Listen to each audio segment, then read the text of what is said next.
Namaste everyone. Welcome back.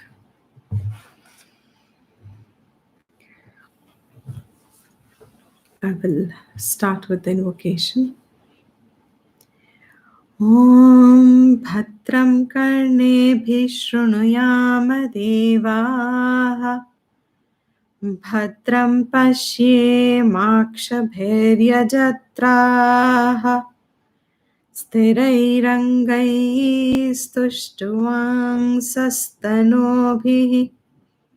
व्यशेमदेवहितं यदायुः स्वस्ति न इन्द्रो वृद्धश्रवाः स्वस्ति नः पूषा विश्ववेदाः स्वस्ति नस्तार्क्ष्यो अरिष्टनेमिः स्वस्ति no बृहस्पतिर्दधातु Om Shanti Shanti Shanti.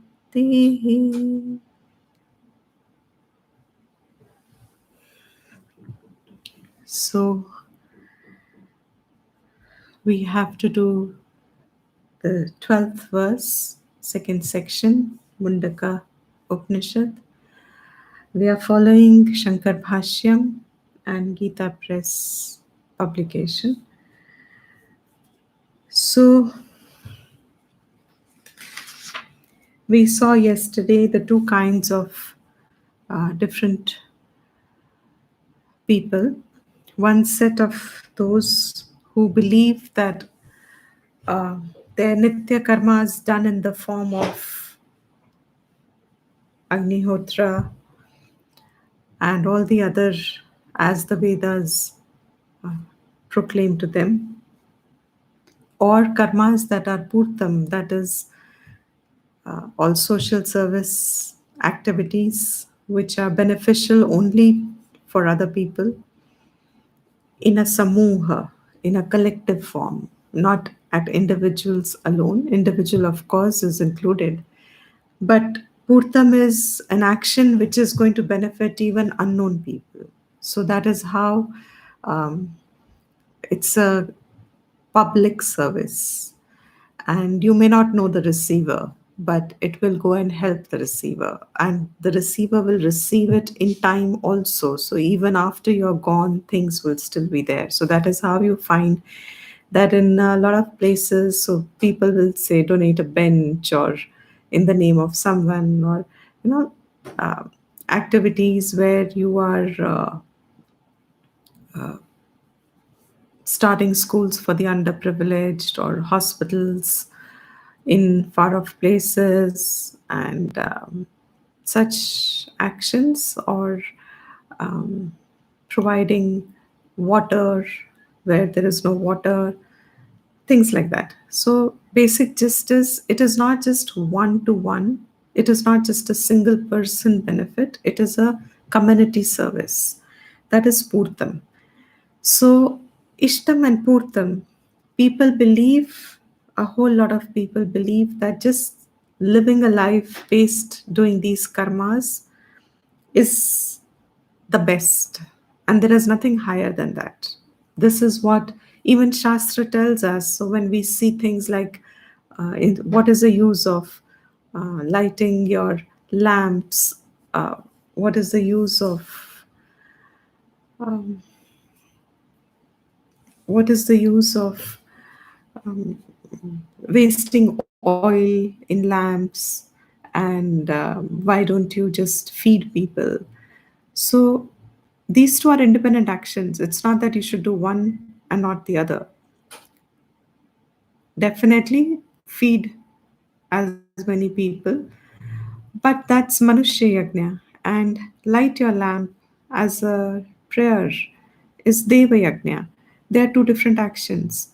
And it's not instead of this, do that.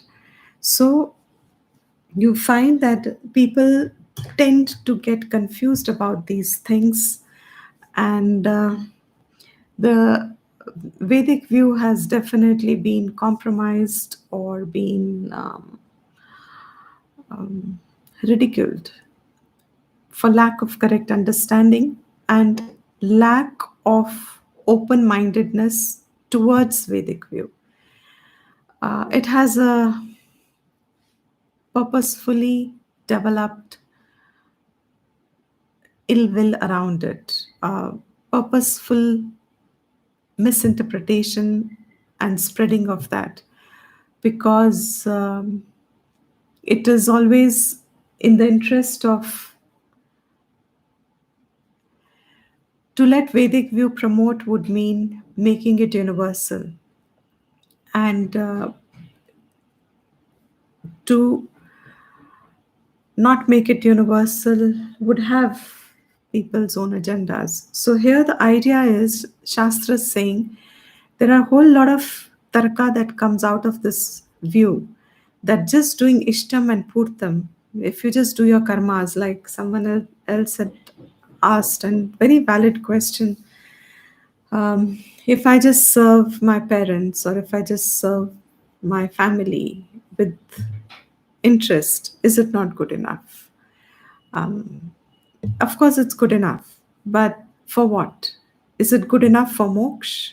Question should be that. It is good enough, sure enough, for what? To take you up to certain levels of punyam. It brings you certain punyam. It will give you some relief in life. It will add to some comfort and prosperity and good health and good company, and but is it good enough for moksha? Is it good enough for Vedanta Shravanam, Mananam, Nididhyasanam, becoming eligible for it? So this portion of Shastra, this Upanishad, again, I'm repeating myself. I say it in a lot of contexts. Upanishads, each of the Upanishad that Shankara has chosen to write Bhashyam on, each of them has something very specific to deliver. And it's an eye opener. It's a shift for human perception in inner growth when one sees it as is shown. A lot of us tend to see it still from our perspective. But when you study the Bhashyam, personal perspective expands, and when it coincides, when it aligns with what Shankara's Bhashyam is saying, there is an inner growth of perception. This Upanishad is very simply differentiating what is the topic of karma and the knowledge that pertains to Karmakand and its validity and its redundancy, that Apara Vidya has a whole lot of clarity over here in the simplest words possible. That this Apara Vidya gives you the potential and the capacity to perform karmas, and it tells you up to which point the phal can come, and that would be the end of it. You will not get phal after that. So Brahmalok is the highest gain that comes from it. And that also provided a life is spent on karmas and upasanas, then Brahmalok. Otherwise, everything less than that. So just about higher than human birth. I'm repeating a little bit from yesterday. Just a little higher than human birth would be a little longer state of comfort in some form, and then back again. And then, like that, you go higher and higher depending upon how much karma and upasana has been done here now. Compared to that, with respect to that, is the fall of it.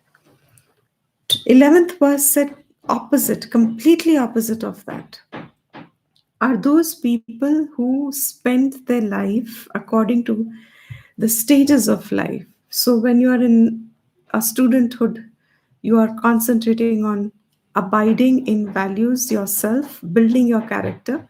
That student stage of your life is character building in yourself, gaining clarity of life, purpose, goals, and your own inner nature, and what you are designed best to perform in, and what would be right for your own shreyas, getting clarity about all these topics before you have hit 18, 16, 18 in today's life format also I'm talking about.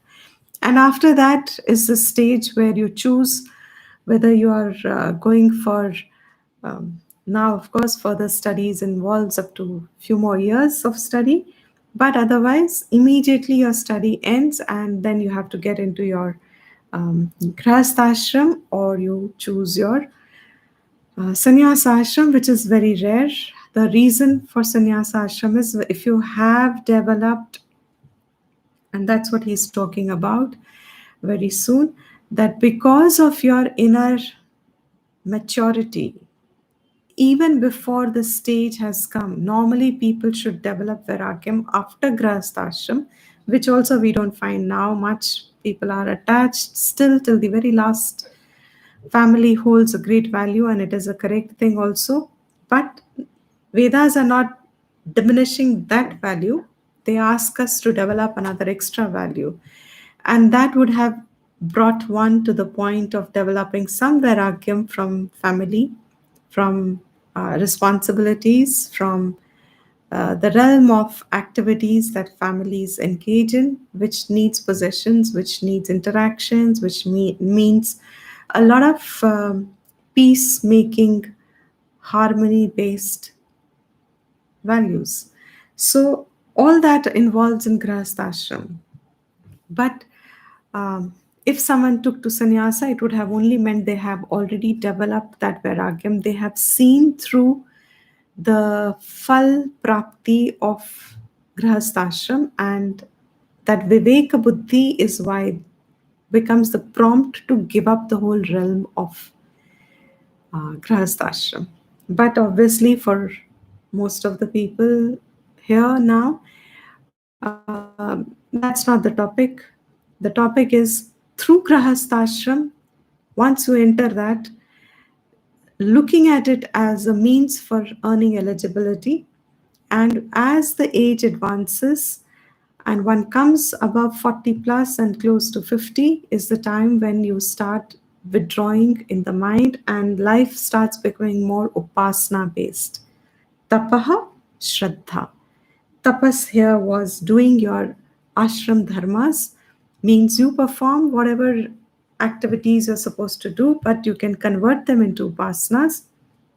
Shraddha was all your, here he says, Hiranyagarbhadi Vishaya Vidya. Because of that Vidya, you are doing the upasanas and you abide in a withdrawn state of life. Here he says Aranye, in the forest, indicating Vanaprastha ashram. But obviously, in today's time, it just means remaining focused a lot on, even if you're living in a full household and society, a part of you is now beginning to withdraw into making certain that you do not sacrifice your own karmas and upasanas and swadhyaya, which you could have before because you had a family, you have children, and you have duties to perform, you have elders to take care of. So, a lot of those responsibilities may have got reduced by now, and therefore, you make sure that it becomes uncompromising. That is how you can bring it into life now. So, those people who have tapas and shraddha, they abide in this with shantaha. Their indriyas have become quiet. Yeah? When we were young, I remember when cuisines were introduced into homes, Indian homes. It's our generations that have brought a lot of Western food into our households, and much more later on. Now they're reversing it again to some extent, but at that time, remember, our indriyas activated, they would seek its pleasure. Even simple example like food. So by this time, Shastra says your indriyas should have quietened themselves. They are not, the ears are not looking for new music, and exciting music. Your eyes are not looking for just sights. They're quiet. You can enjoy them, but they are not excited the way they could have been when they were still uh, inexperienced in that sense. By now, the senses have got experience to what all it can enjoy, and therefore there should be some viveka buddhi which is quietening the senses. Such people are the Vidvamsaha, referring to those grahasthas who also have exposure to the Vedic knowledge. Shaunaka is the representative here. And they live a life because they are not doing parigraha. They are not busy acquiring more now in life. Such people are the ones who bhaikshacharyam means they are ready to just live a life on whatever gets comes their way. And those people, through having developed vairagyam, virajas, and purity of antakarnam, through Surya Dwara, through the solar mark, they enter that state which is where Hiranyagarbha, Amritaha Purushaha hi Avyayatma, Hiranyagarbha abides. So they become immortal. Now, this is the idea that is prevalent in Karmakand, and those followers believe themselves strongly to get up to this point. So, with this karma portion, that systematic gati, I'm now going to summarize it in few sentences. Human beings have choice. How will they live their life? If there is no knowledge exposure to Vedic view, senses are your only governing factors to give knowledge.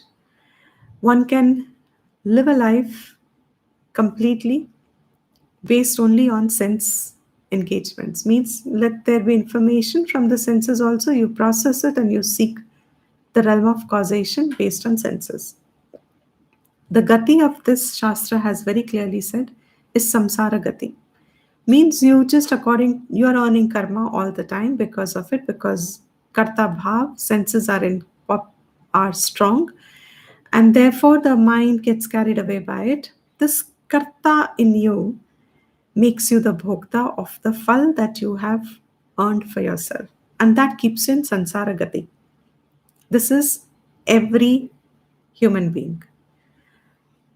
You are a Vaidika, not a Vaidika, you are a Hindu, not a Hindu, you are a Christian, you are a Muslim, you are any religion, you are a follower of no religion, you are a human being. And that's it. It's got nothing to do with religion, it has got nothing to do with who you follow. It is simply a law of life, which is stated in the Vedas. Vedas are only talking about it's unfolding what is happening. So, what will happen if you completely live a life just based on your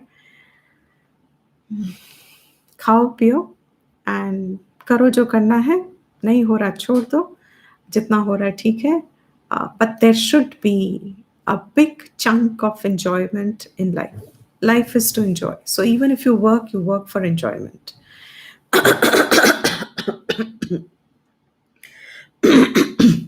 It's a choice, accepted choice by the Vedas. What is the result is all that it will talk of. Vedas will say what is the end product of this. The end product is you have samsaragati. Means you have punarapi jananam, punarapi maranam, means we all know that. So you will be churned in the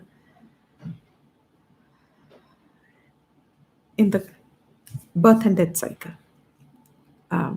And that's it.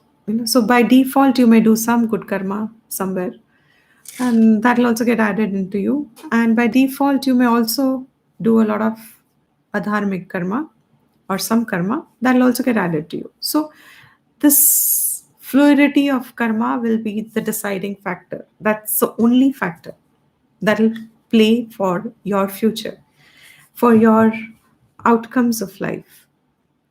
Other than that, there is another category. You have a choice now.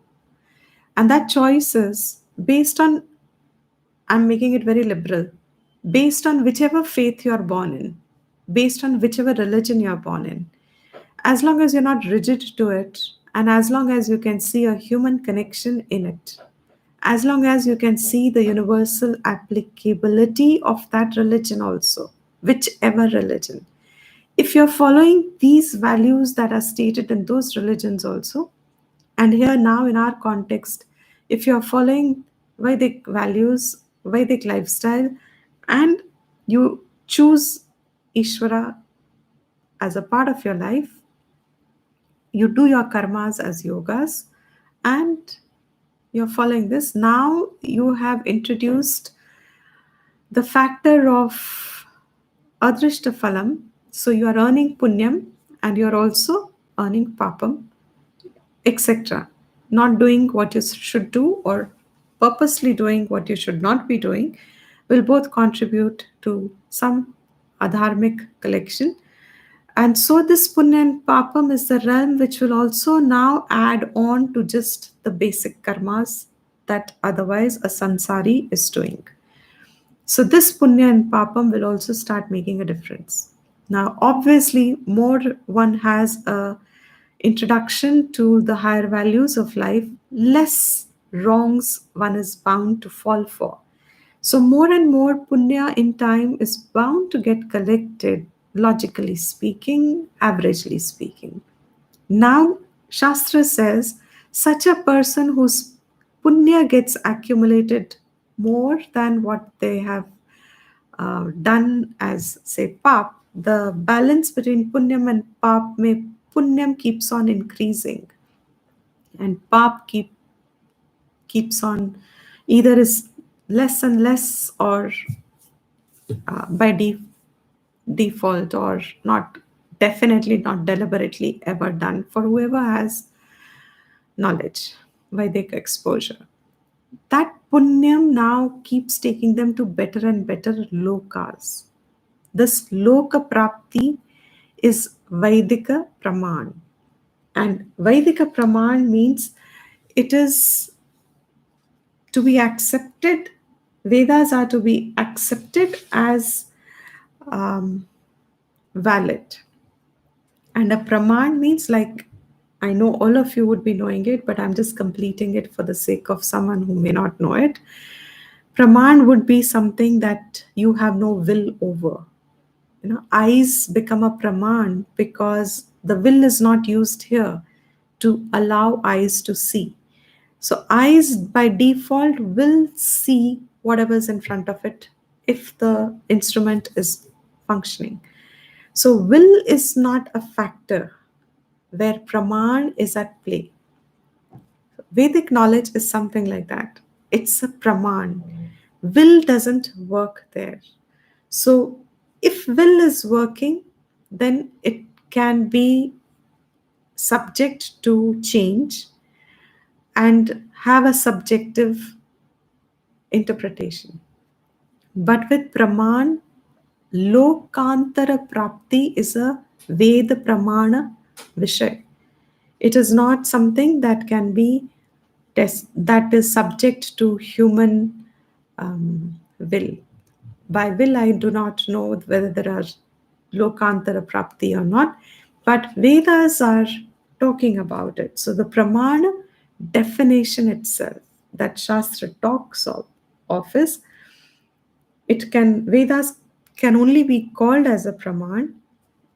So for karma, karma kand part, Vaidika karma, Ved becomes a Praman. So more and more your punya is accumulated, higher and higher state of your existence, which is conducive for sukha, which is more and more lasting and less dukha.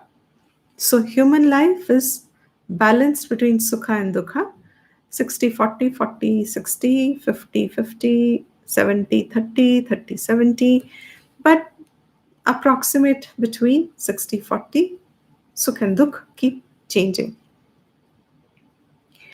Higher and higher would mean more and more sukh and less dukh. So, when in a human birth alone is this change possible. So, more and more will based change is made by introducing prayerful actions, that much result is changing to one's life. That experience that that being will have will change in future. It is subject to time.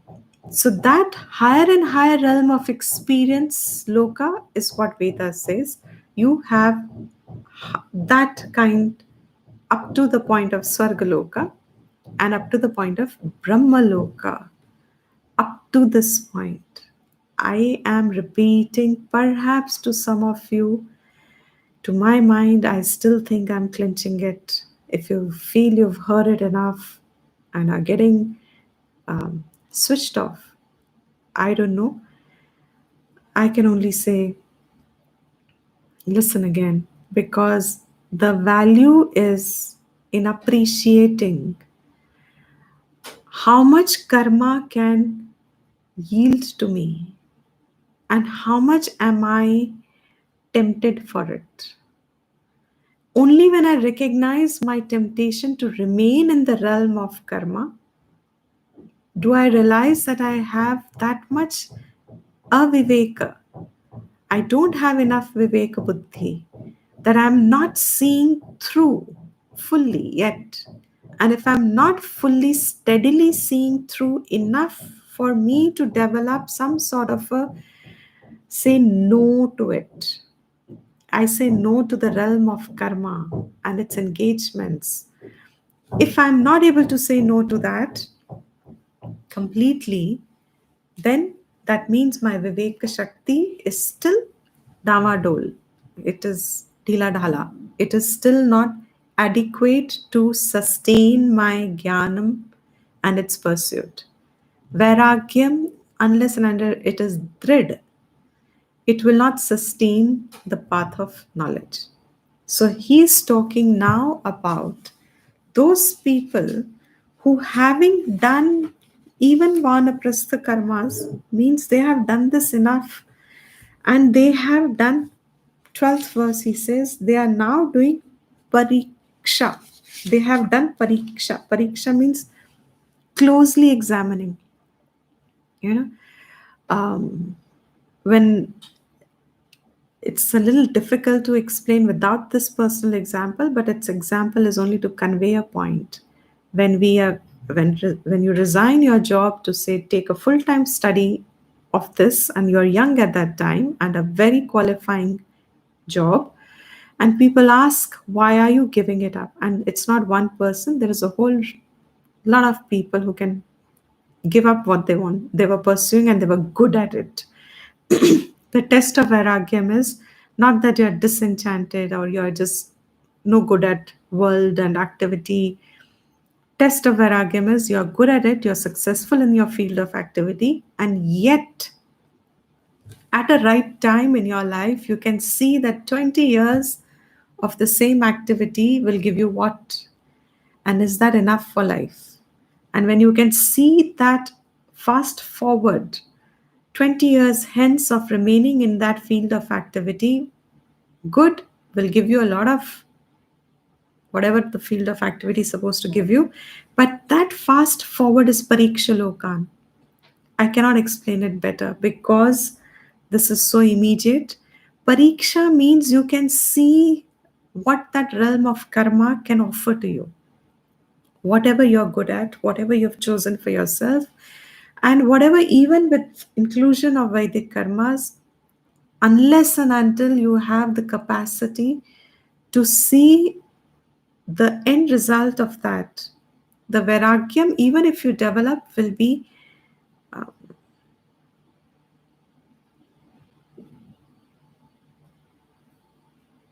mild, will be temporary, will be just about enough to say, okay, I have interest in the Shastra, I can attend classes, I can take out time for this.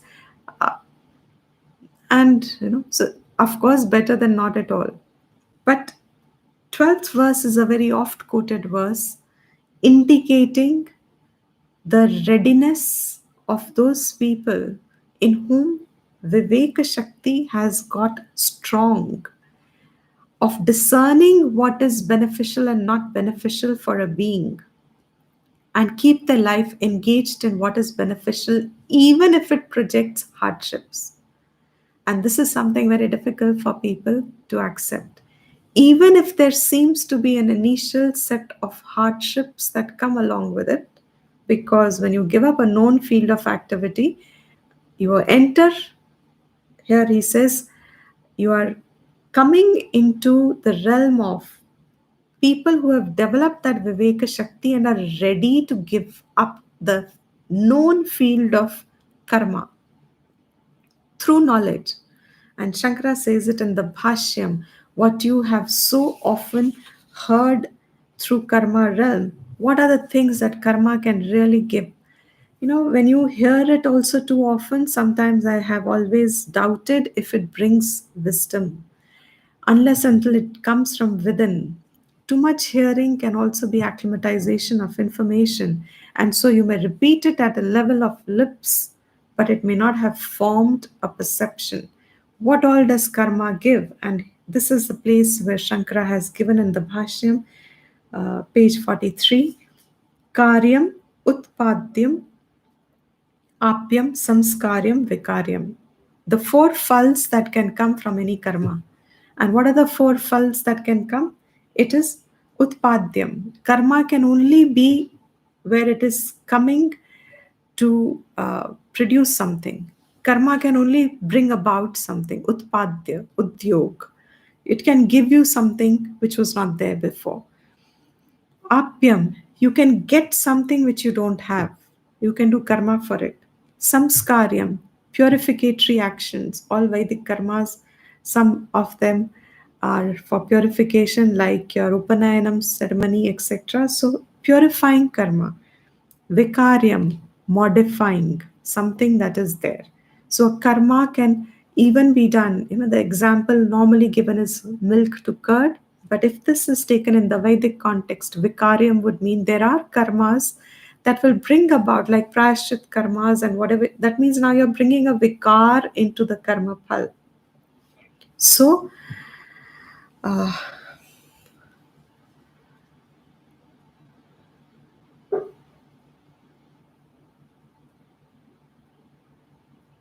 true. So, this is what karmas would uh, bring to a person. So he says these people who have developed that strength, they see through. And you know, when you can develop that strength, when you realize that you are as fragile a human being, even after working so hard in the realm of karma, and supposing you have managed to get utpadyam, you have managed to get everything. You know, what happened to people who had a whole lot of saving just when demonetization happened, or when COVID struck, and etc., etc. That's uncertainty, you know, that is always there in spite of the fact that you have everything that karma can give you. These are the people who now start having the vision. It's an internal vision, and that's what gives them the strength that this realm of karma will never address the inner insecurity. It cannot remove it. If anything, it may probably add to it, but it cannot remove insecurity. Ever.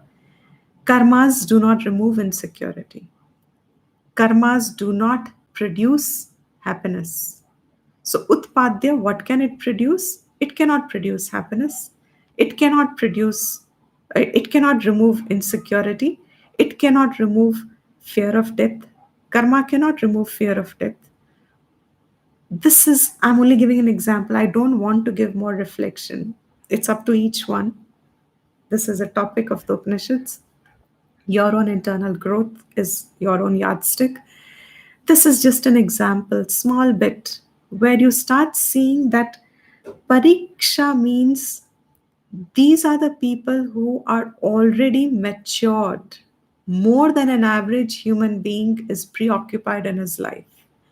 So real sannyasa is pinnacle of human maturity, thinking that an average human being's thinking cannot project it. So they tend to misjudge and tend to um, except for the Vedic view and its cultural life that came out of it.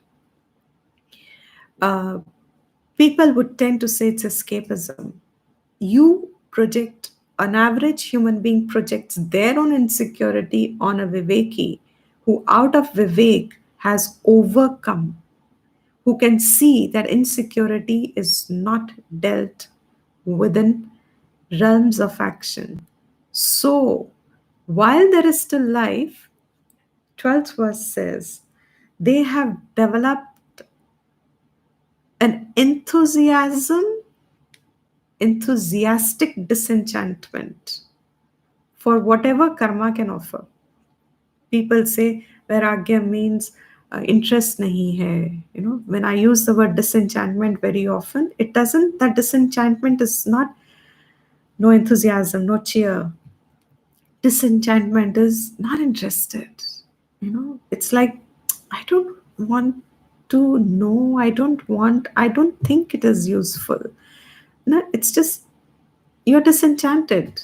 I don't know how else to say it. It just doesn't mean that you don't have the joy of life, whatever life can offer you.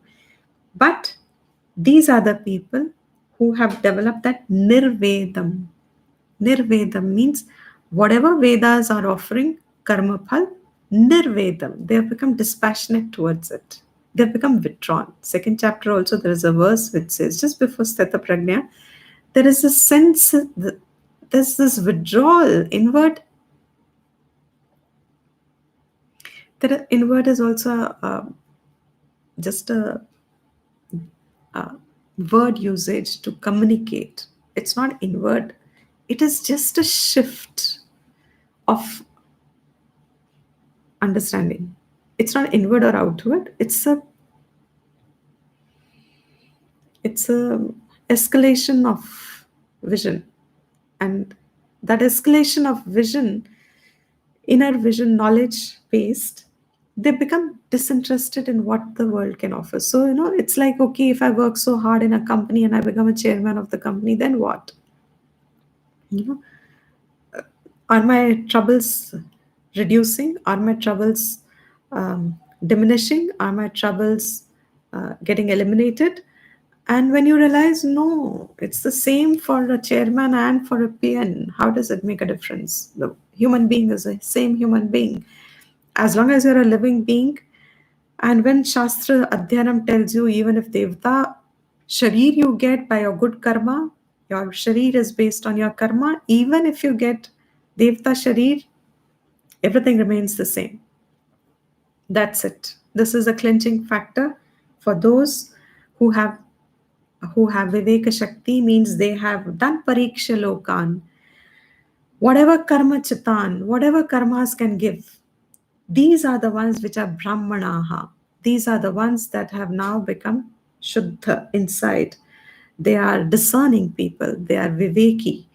And those Viveki, Nirvedam, uh, Nirvedamayat, they have become completely lost interest in the marg of karma and what it can follow, what it can give.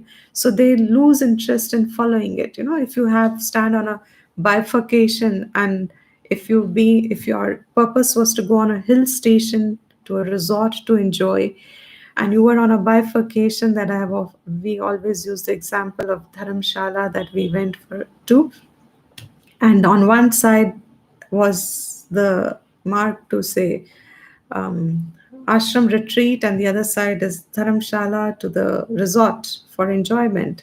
And you stand over there and say, where should I go? Because you'll have to walk one of them. They're opposite to each other. You can't walk both together. So where should I go? That's the cross point at which these people have no doubt about it. They do not want to walk on the path which takes them um, to the lokas, to the resorts, and because they're very clear, after that enjoyment, then what? You're coming back, earning again for another enjoyment, another resort. So here, their interest is to go there. For what, he says? Shastra now gives them the permission. Who are these people? Ayat nasti kritaha kritena. Yes. They've understood that whatever they're looking for, whatever karma can give, is not what they are looking for, what anyone is looking for, not they alone. Everyone is looking for something, and karma cannot give that. So they have become extremely clear about this um, connection. Tat Vijnanartham Saha. Saha, those people, now they are the ones, these are the people who Tat Vigyan Artham, for the sake of that knowledge. Which knowledge? He says, knowledge which is going to be addressing once and for all. They're interested in a permanent solution once and for all, when they are the knowledge which is going to take them to that is going to address the fear of death, the fear of rebirth, the fear of insecurity, the dukkham from attachment, the etc. Multiply yourself. So now they've sought completely another marg, Vijnanartham. They want to now know what will address all this. They should go, they go to Gurum Eva Abhikachet. They approach a guru. Which guru? He says guru should also have some qualification. In fact, it's a very simple um, a guru who is Shrotriyam Brahmanishtam. Two qualifications of a guru. Guru should himself have walked on the path of knowledge, learnt from someone who is Brahmanisht themselves and a Shrotriyam themselves, which makes them Shrotriyam and Brahmanisht. Brahmanisht means have conviction that Brahman is the truth and is therefore able to communicate it, or therefore able to teach those who have Vairagyam. Share with them, those who have Vairagyam, the methodology. Shrotriyam means the methodology that Shastra presents, which helps in removal of this timeless um, anadikal bondage of aham, I, sense, jiva sense, that is carried on. This carrying on, which is keeping one in the cycle of karma, once there is this light that has dawned in a jiva, Brihadaranyaka Upanishad says, if this much it also gets dawned and you can see the falsity of karma phal to what you really yearn and seek, you are now ready for Gyan. And you are free to you are free to also uh, give up the realm of karma and approach Guru Meva Abhigachit. You go and approach the Guru. How? And that cannot be fulfilled. Just when you approach the Guru, that Samit Panihi meant collecting the twigs which Mundaka Upanishad itself started from. This keeps coming together. Samit Panihi, collecting that twigs of the people tree which they used for the teachers also used for their Nitya Karma. The idea being that you're ready to now give a committed life yourself as a student by The word here actually means, Shastra explains it like this: do not think I am the one who's giving this meaning. This is the meaning, has been given to me, therefore I'm saying it.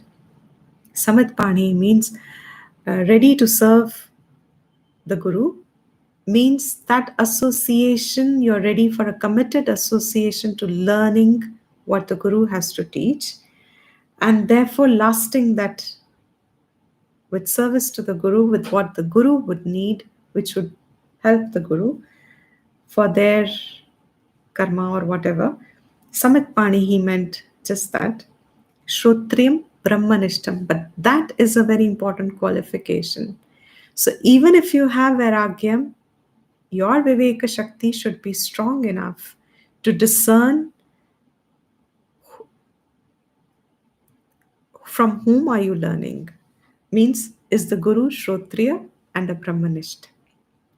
That alone will make your learning beneficial, make your Vairagyam paripakwa. Means it should have result. Your Vairagyam has, nobody's Vairagyam comes without effort.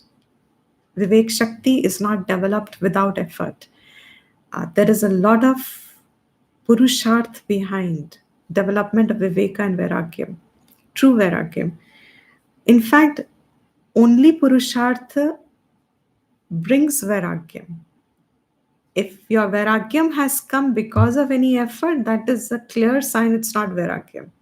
Means kuch kho diya, isliye now I've lost interest. That is to say that I do not have, it's not Vivek born. So Vivek born Vairagyam has some mehnat in it, because there'll almost be something to lose in the beginning. It'll look to you as if there is something to lose in the beginning. So that is what is Samitpani. You approach the right person. Be discerning to approach the right person, because if you do not approach the right person, you may lose your lifetime's opportunity. And again, back into the cycle, and wait for the right kind of a teacher and to teach, because this Praman, Vedanta Praman, in fact, this is also another place, I would have almost missed saying it, but thank God. This is where Shankara says the very famous thing that we often refer, that why do you need a guru? Shankara says here that the guru, Acharya Shamadama Adi Sampanna Abhigachet. Acharya himself should be Shamadama Adi Sampanna, abiding in their own set of values. And why approach a guru? Because on page 43, last three lines, what you would have heard very often, Swatantriyena Brahma Jnana Anveshanam na kuryat iti etat gurum eva iti avadharana phalam. Swatantriyena, by your own independent self, Brahma Jnana Anveshanam, examination of Brahman as your nature, na kuryat. Do not examine your own self. So, as we say now, of course, you don't have to go to a guru, I guess. You can do it on YouTube, but it will still remain Swatantriyena. If the learning is only by one's reading and listening to tapes, etc., then Shastra says here that self-independent inquiry should not be made. Only reason is, Shankara again mentions it here, is because on self-inquiry, there'll be a lot of contradictory statements that one may hear, the standpoints keep changing, etc.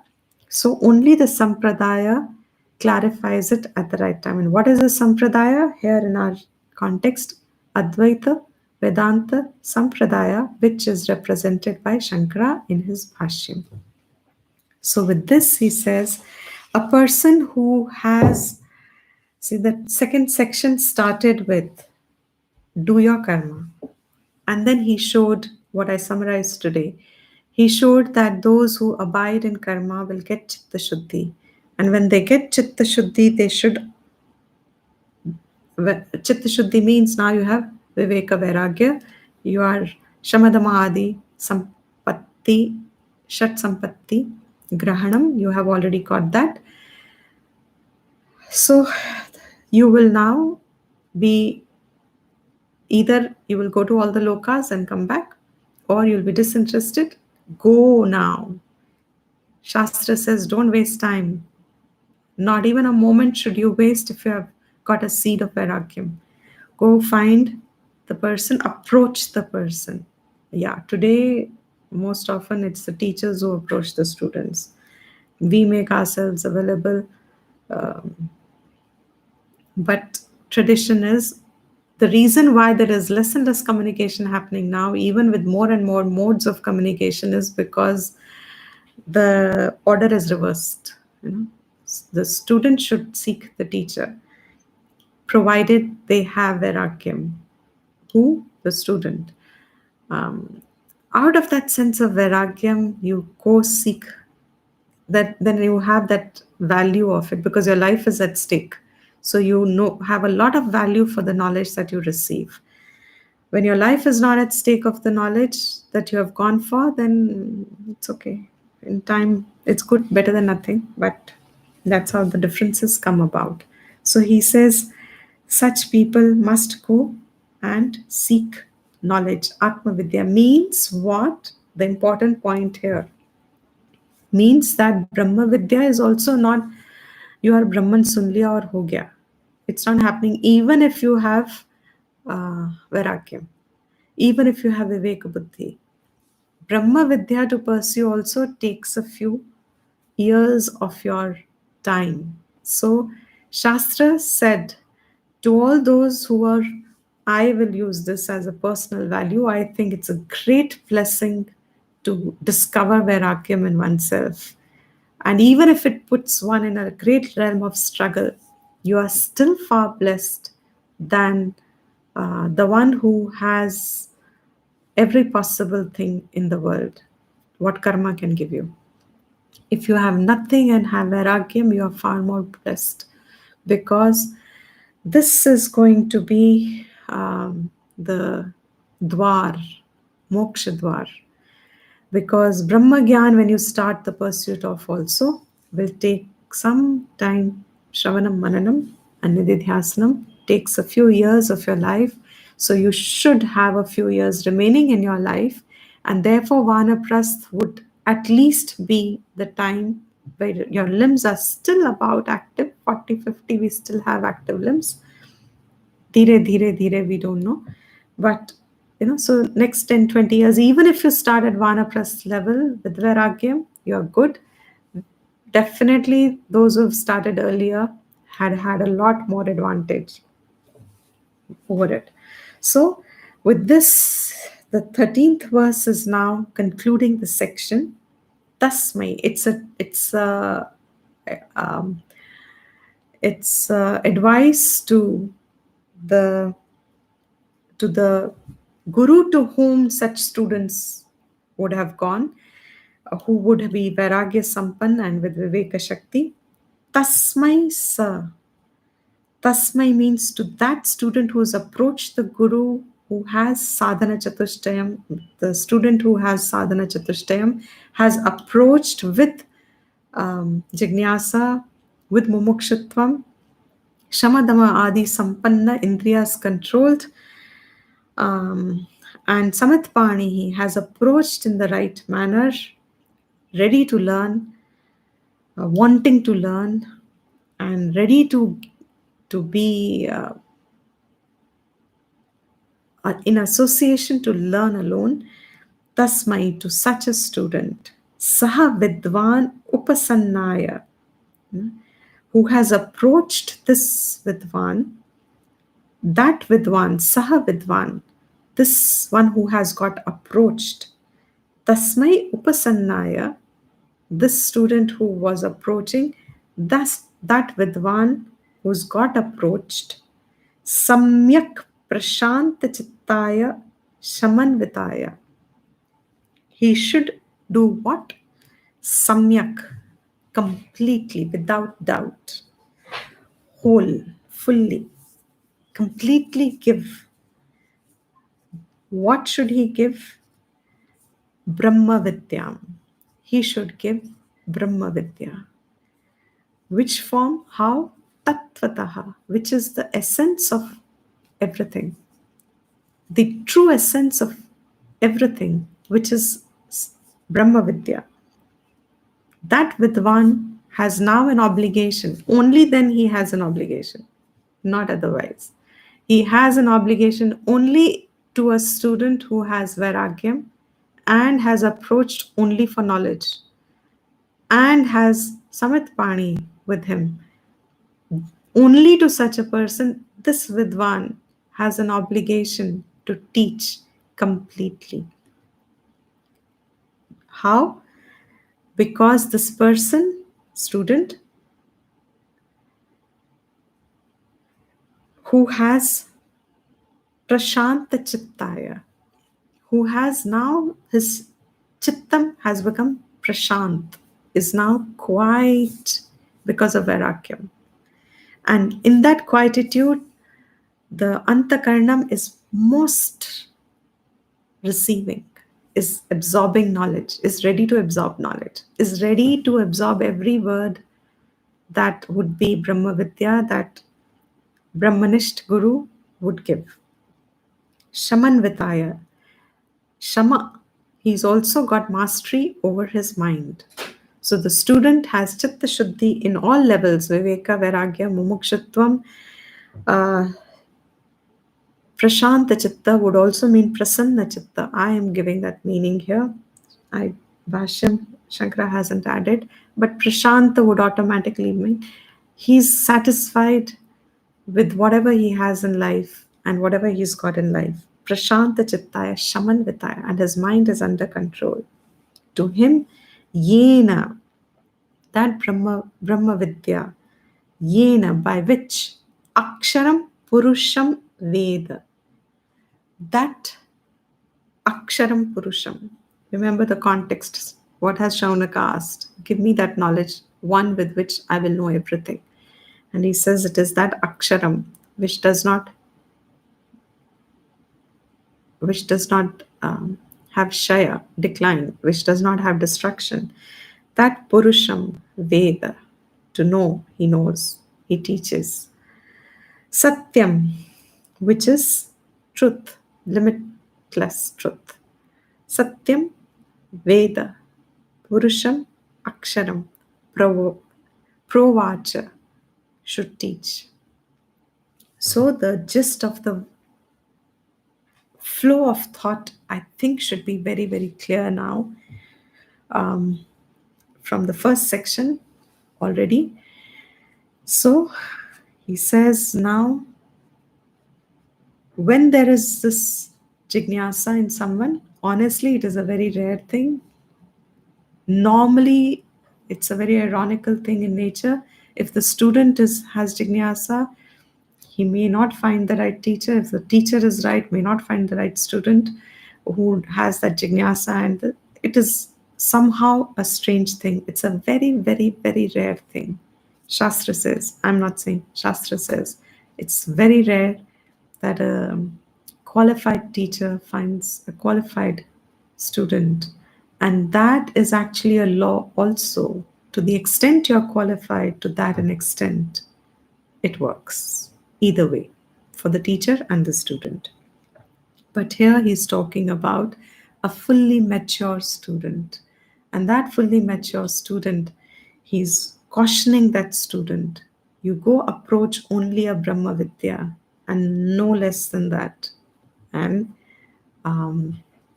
for your Jnanam to also, for that knowledge to give you liberation, so that the Brahma Gyan that you will hear will now aid to your liberation. And so, Tasmai tells the teacher, if such a one comes, teach completely, without hesitation, in entirety, without addressing every doubt in the Prakarnam of Shastra, with the Shastra Vidhi. Teach fully so that It becomes anugraha, it becomes beneficial, it fructifies for the student what he seeks. He must get the pramana phal. Vedanta is a pramana. Pramana phal of it is moksha. Jnana phal is moksha. So if the teaching is correct, given by a Brahmanish Shrotriyam, and the student has this qualification, the praman must work, because the will not work neither for the teacher nor for the student. Neither is the teacher employing the will to teach, nor does the student employ the will to learn. The praman will work. Student has to leave all will and everything aside and hear, and the teacher leaves every egoistic notion or whatever. Brahmanist cannot have any of this anyway. So with this section completes also. And I am not sure if I have missed sending message to anybody. I, from my side, had thought I had given messages to everybody. This week we are having classes every day, 5:30, Monday to Friday. Yesterday we had a class, today we have a class, and tomorrow we will have a class. And we will continue with the second chapter, first section. Dvitiya Mundaka, Prathama Khanda, tomorrow.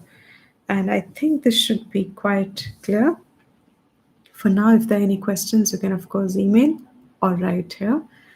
And if I missed sending message to anybody, I had broadcasted the message, you can send me the message here also.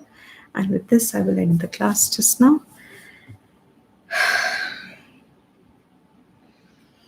Om Sarvesham Swastir Bhavatu Sarvesham Shantir Bhavatu Sarvesham Purnam Bhavatu Sarvesham Mangalam Bhavatu Sarve Bhavantu Sukhinah Sarve Santu Niramayaha Sarve Bhadrani Pashyantu Ma Kaschit Dukha Bhag Bhave.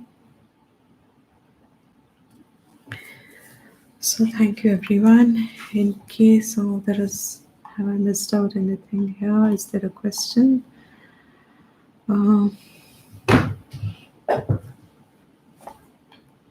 I'm just reading your comments in case there is something I need to mention. In the meantime, if I've left anybody's name in the messages, you can please mention here. I'll add your name to the list. The questions about why you are taking a full-time. True.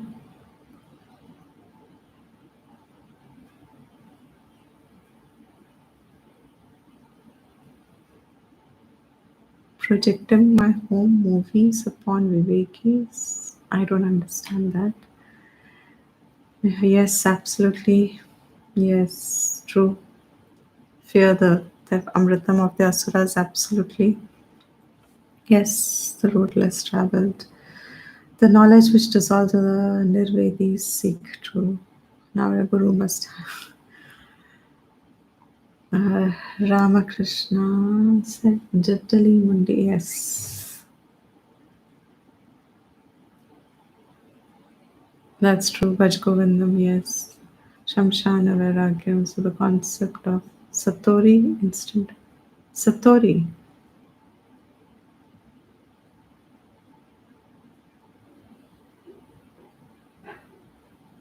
Concept of Satori, I don't understand.